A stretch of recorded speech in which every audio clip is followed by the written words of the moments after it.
जब किसी भी, ये समझ लेना ध्यान से, वैसे तुमने ये 10th में पढ़ा हुआ है, equation of line in two variables वाले भी पढ़ा हुआ है, सबने इक्वेशन ऑफ लाइन पढ़ चुके हो, है ना?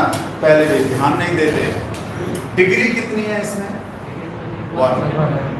इसमें डिग्री 1।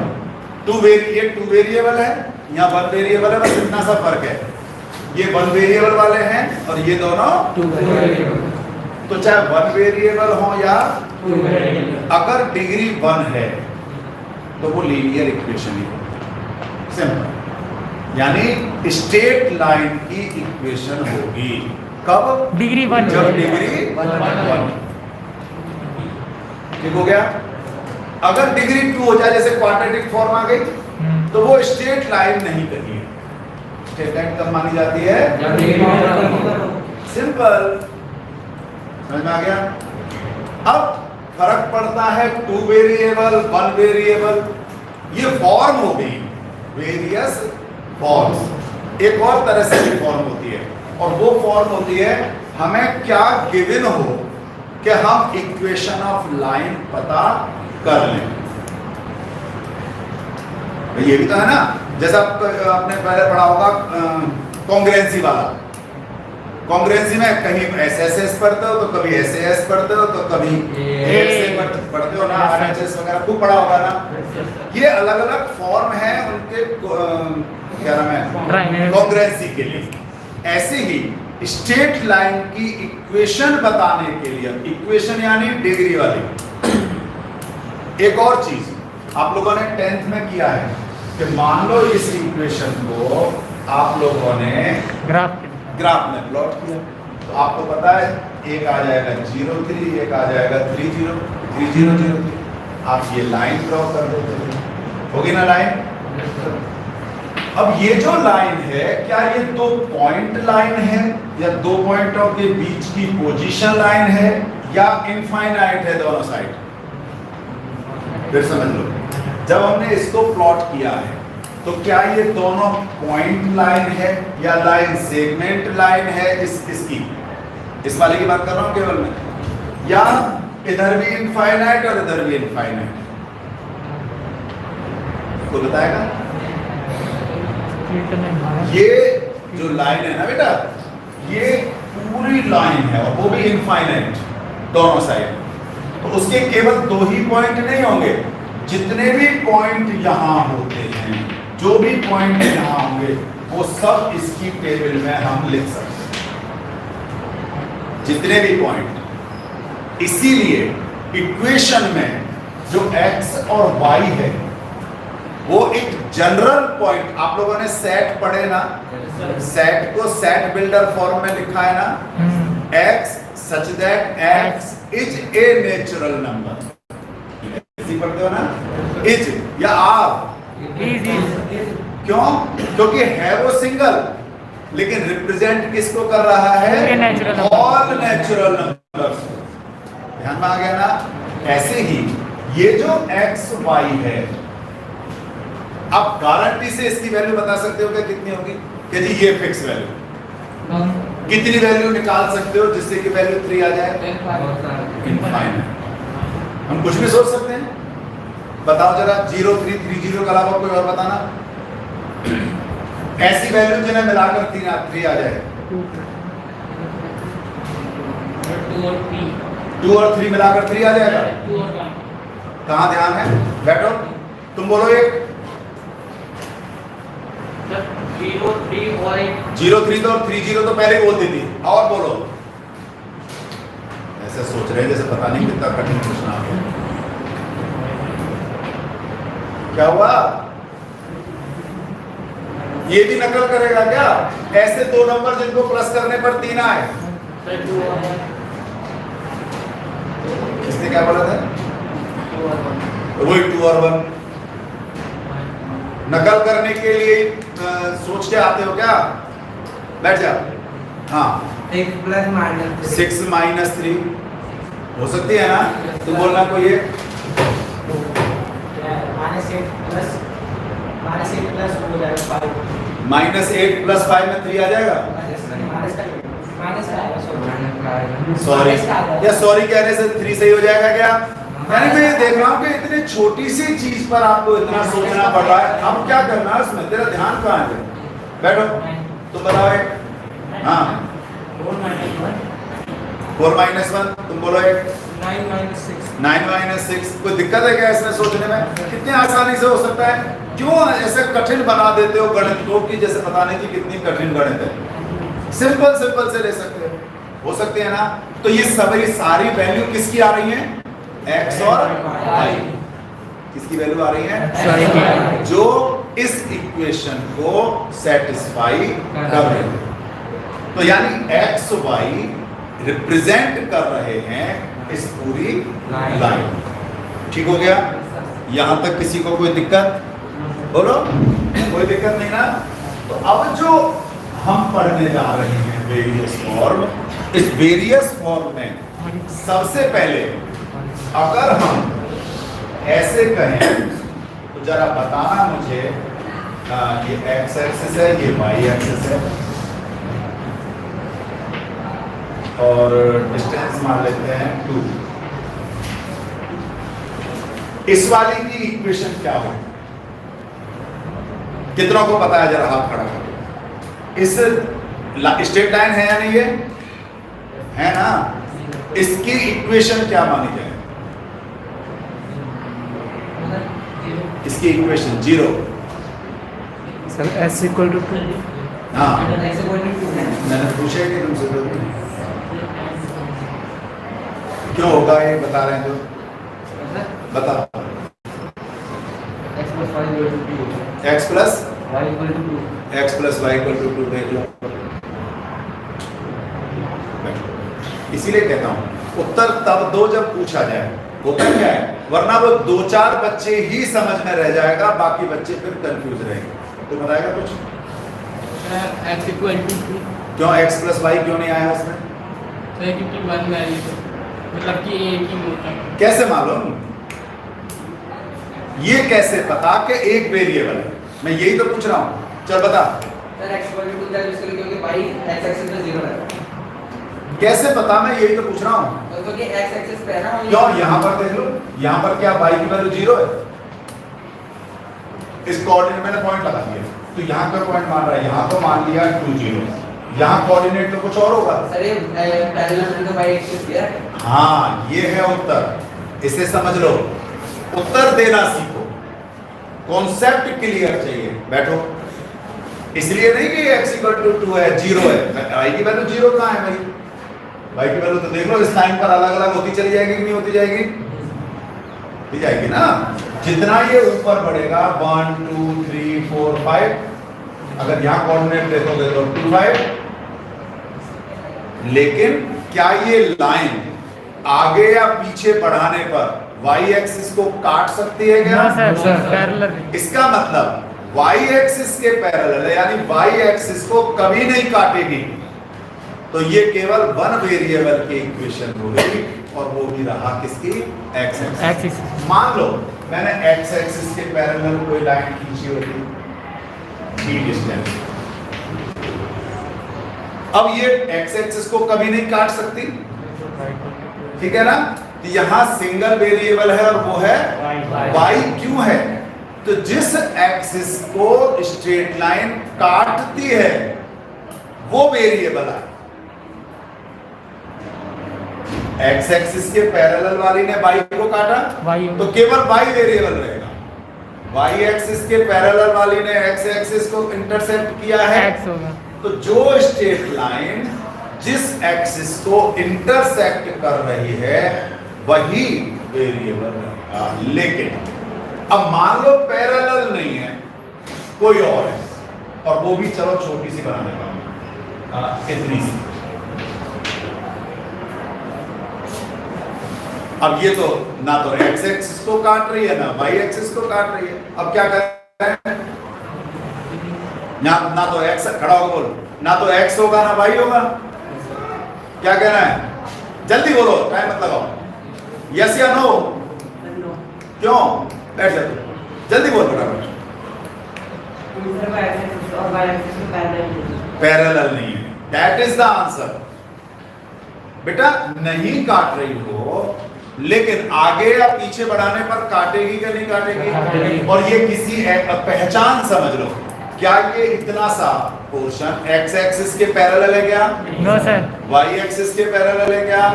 दोनों के ही नहीं है, इसलिए इसमें एक्स और वाई दोनों वेरिएबल। ध्यान में आ गया सभी को? Yes sir. तो अब हम 11th की पढ़ाई शुरू करते हैं कि अगर एक्स एक्सिस के पैरेलल है तो जो ये डिस्टेंस होता है वो इक्वेशन हो जाती है, यानी y इक्वल टू एक्स नहीं आता। और अगर y के पैरेलल है और मान लो डिस्टेंस है a, एक्स बराबर इसकी ये पूरी इक्वेशन हो जाएगी एक्स इक्वल टू ए। ठीक हो गया? अब आते हैं ऐसी इक्वेशन जो पैरेलल नहीं है। एक और कंफ्यूज मत हो जाना, मैंने पैरेलल शब्द तो ले लिया है, परपेंडिकुलर होगी वो भी सिंगल वेरिएबल होगा, क्योंकि अगर एक्स एक्सिस पर जो परपेंडिकुलर है वो एक्चुअली में वाई एक्सिस के, और जो वाई पर परपेंडिकुलर है वो एक्स एक्सिस के। हाँ, कई बार ऐसा हो जाता है ना, सर आपने तो पैरेलल कहा था, या तो परपेंडिकुलर हो गई वो एक्स एक्सिस के। तो जब एक्स एक्सिस के परपेंडिकुलर है यानी वाई एक्सिस के, ध्यान आ गया अंदर? अब आते हैं जनरल इक्वेशन, वेरियस फॉर्म में, लेकिन अब ऐसी इक्वेशन की बात करेंगे हमें नहीं पता है कि वो एक्स एक्सिस के पैरेलल हो या वाई के पैरेलल हो, इसलिए अब हम जनरलाइजेशन की तरफ बढ़ रहे हैं। और जनरलाइजेशन में जो पहला फॉर्म आता है वो आता है आपका पॉइंट स्लोप फॉर्म। नाम से ही क्लियर है, और ये मेन है, अभी नहीं 12th तक में, जब तक आप स्ट्रेट लाइन पढ़ोगे तब तक ये तुम्हारा पीछा नहीं छोड़ेगा। जितनी भी इक्वेशन बनेगी सारी इसी के हिसाब से बनेगी, पॉइंट स्लोप फॉर्म। इसलिए ये जड़ है, और नाम से पता लग रहा है पॉइंट, यानी एक पॉइंट पता हो और एक हमें स्लोप दिया गया, यानी हमें ऐसी लाइन की इक्वेशन पता करनी है जो जिसका पॉइंट मालूम हो कि किस पॉइंट से पास हो रही है, और उस लाइन का स्लोप पता हो। एक इक्वेशन क्वेश्चन पढ़ता हूं, find the equation of lines, है ना, ये तो पैरेलल है। हाँ जी, find the equation of line through -2 3 with slope -4, यानी पॉइंट मालूम है और स्लोप मालूम है। अब आप सोचो, अगर हमें स्लोप मालूम है और पॉइंट मालूम है तो कोई भी स्ट्रेट लाइन हो, मैं तिरछी बना दूं ना, एक पॉइंट मान लो मुझे मालूम है, और मैं एक काम करता हूं x1 y1 उस पॉइंट का नाम डाल सकते हैं, इसमें तो कोई दिक्कत है नहीं। लेकिन हमें दूसरी चीज क्या दे रखी है? स्लोप दे रखा है, लेकिन एंगल तो नहीं दे रखा। स्लोप ही तो मालूम है। आपको पता है जब बिना एंगल के यदि स्लोप मालूम तो उसके लिए कितने पॉइंट चाहिए? 2 पॉइंट। तो हमने क्या किया, इस इक्वेशन पर एक पॉइंट अपनी मर्जी से ले लिया, लेकिन ये वाला जो पॉइंट है लिया जरूर है, लेकिन सेट के हिसाब से लिया है, यानी ये पॉइंट इसी जगह हो ऐसा जरूरी नहीं है। ये पॉइंट यहां भी हो सकता है, यहां भी हो सकता है, वहां भी हो सकता है, यानी ये पॉइंट रिप्रेजेंट कर रहा है ऑल पॉइंट्स को एक्सेप्ट x1। इसे समझ लो, एक लाइन पर तो इनफाइनाइट पॉइंट होते हैं, सारे पॉइंट को रिप्रेजेंट कर रहा है xy पॉइंट। ठीक हो गया? लेकिन है तो अकेला पॉइंट, और x1 y1 हमें दे रखा है। अब एक प्रकार से देखें तो 2 पॉइंट हो गया। अगर 2 पॉइंट हो गए तो आपको पता है y1 minus y upon x minus x1 क्या होता है? m। पढ़ा हुआ है आपने, यही तो होता है स्लोप। और sir values sir survival x1 minus x, केवल 3 बच्चों को पता था कि गलत है, बाकी बच्चे तो चाहे तो लिख दो जी, सब क्या फर्क पड़ता है? हाँ, की फर्क पैदा ऐसा नहीं है बेटा, बहुत फर्क पड़ता है इन चीज़ों का। इससे दो चीज़ों का पता लगता है।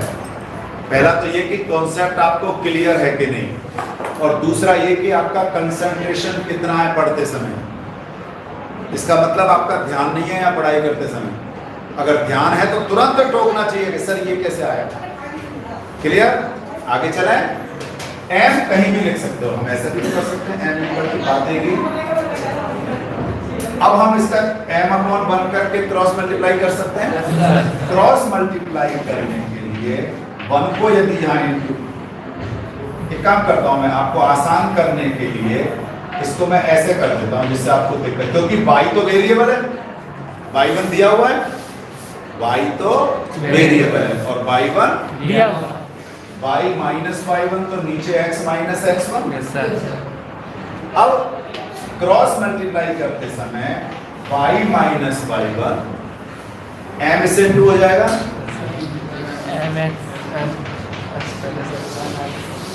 ऐसे भी कह सकते हो, ऐसे भी कह सकते हो, है ना, कुछ भी कह सकते हो। अब चूंकि x1 y1 आपको मालूम है, स्लोप भी मालूम है, चाहे यहाँ वैल्यू रखो या यहाँ रखो, इक्वेशन मालूम होगी कि नहीं होगी। जैसे एक क्वेश्चन है, फटाफट से मुझे इक्वेशन बताओ कैसे कितनी होगी। पॉइंट है, कॉपी में करके जल्दी, 2 3 और स्लोप है -4।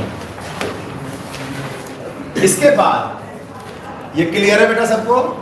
इसी में अब अगर हम दूसरा फॉर्म देखें तो दूसरा इसी से जुड़ा हुआ है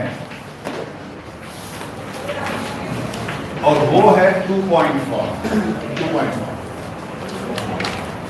पहला है पॉइंट स्लोप फॉर्म, दूसरा 2.4 का मतलब है कि हमें 2 पॉइंट दे रखे हैं।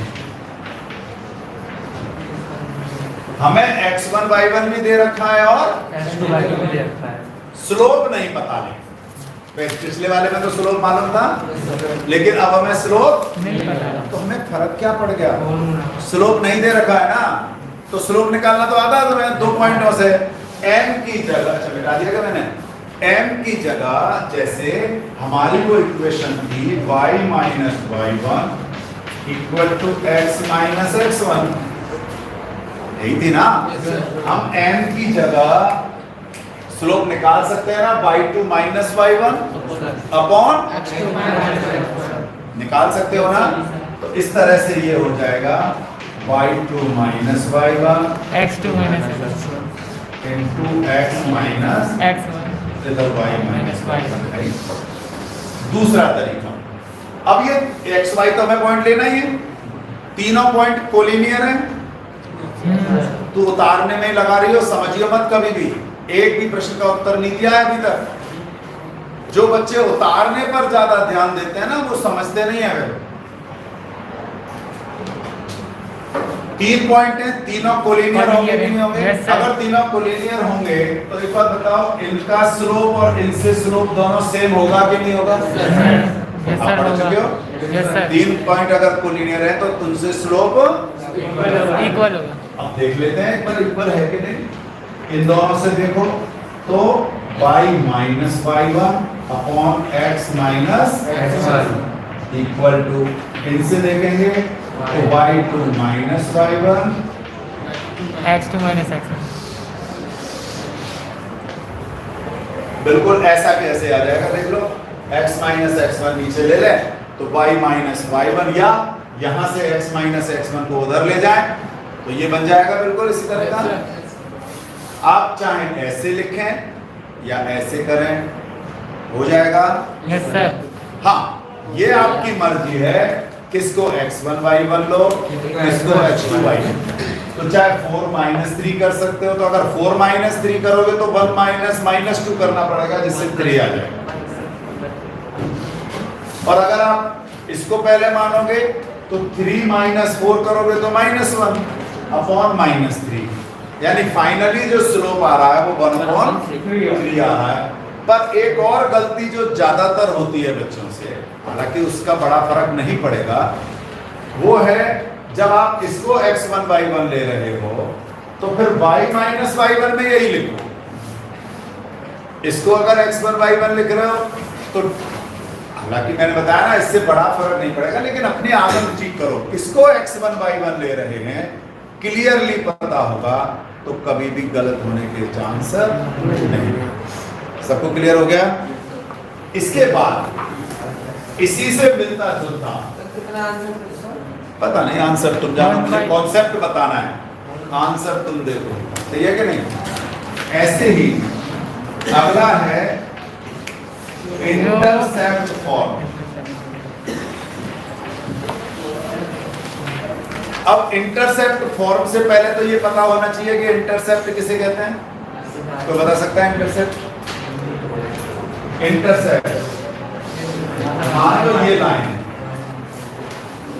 अब ये लाइन एक्स एक्सिस को ओरिजिन से कितने डिस्टेंस पर काट रही है वो एक्स इंटरसेप्ट है। एक्स एक्सिस को यहां काट रही है, ये ओरिजिन है, मान लिया इसने काटा है ए डिस्टेंस, तो एक्स इंटरसेप्ट कितना हो गया? ए क्या हुआ यहां पर? मान लो y पॉइंट को y को काटा है b डिस्टेंस पर, तो y इंटरसेप्ट हुआ b। तो डाउट है तो बोलो। x intercept a, y intercept B। अब जरा बताओ, अगर हमें ये दो इंटरसेप्ट मालूम हो तो आप इस कोऑर्डिनेट इन दोनों के बता सकते हो क्या? Yes sir. बताओ इसके कोऑर्डिनेट। A0 a0, इसका B0 0 b, 0 b 2.4 लग गया, ये 2 पॉइंट हो गया ना, तो 2.4 लगा के नहीं लगा? आप लोग करके देखना, इसमें डाल करके करना, कॉपी का मुझे चेक कराना, फाइनली आ जाएगा x upon x intercept plus y upon y intercept equal to, finally ये आ जाएगा। करके बताना आया या नहीं आया। अभी नहीं, इसी प्रकार से इसी से मिलता जुलता हमेशा बढ़िया है, हमेशा बढ़िया है। इससे क्वेश्चन हमेशा बनी आया है, करके देखना ना जब बताएंगे। इसमें तो ए और बी तो अननोन है, इसमें तो वैल्यू किसी की रखी नहीं है, तो आना ही है वो। तो ऐसे ही नॉर्मल स्लोप, चलो इंटरसेप्ट, लेकिन इंटरसेप्ट के मैं दो पार्ट कर देता हूं, एक्स इंटरसेप्ट और दूसरा हो गया y इंटरसेप्ट, क्योंकि इंटरसेप्ट इसने तो कह दिया, लेकिन इंटरसेप्ट तो दो में से कोई सा भी हो सकता है ना। मान लिया कि x इंटरसेप्ट, मान लिया कौन सा इंटरसेप्ट है? Y intersect. पहले एक एक चलते हैं। पहला है x इंटरसेप्ट, तो यहाँ x इंटरसेप्ट ये वाला है, और स्लोप मालूम है, यानी m मालूम है, स्लोप मालूम है, इंटरसेप्ट मालूम है। अगर x इंटरसेप्ट a है तो कोऑर्डिनेट क्या हो जाएगा? A0 स्लोप 0.4 लग रही है कि नहीं लग रही है? स्लोप 0.4 क्या होता है? स्लोप 0.4 y माइनस y1, और y1 की जगह 0, y1 की जगह 0 इक्वल टू स्लोप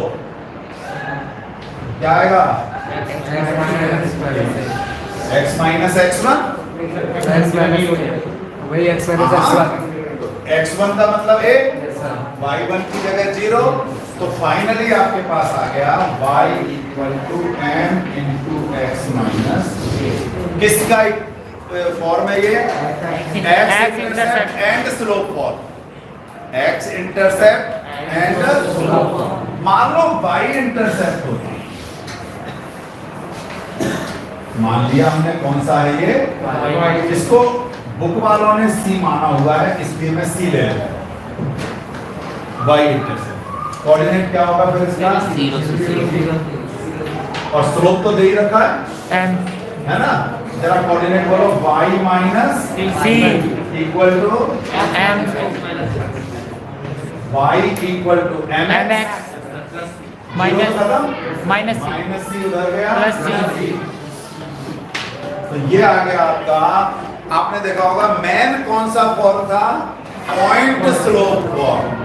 ये सारे जो आपने पढ़े हैं कहने को 4 हैं लेकिन बेसिकली 5 होता है। ये सब पॉइंट स्लोप फॉर्म से रिलेटेड हो गए क्या? Yes, sir. इन 5 फॉर्मों के बुक में देख करके एक एक क्वेश्चन चाहे एग्जाम्पल में से हो कहीं से भी कर सकते हो या नहीं? यस सर सभी यस सर पक्का? Yes sir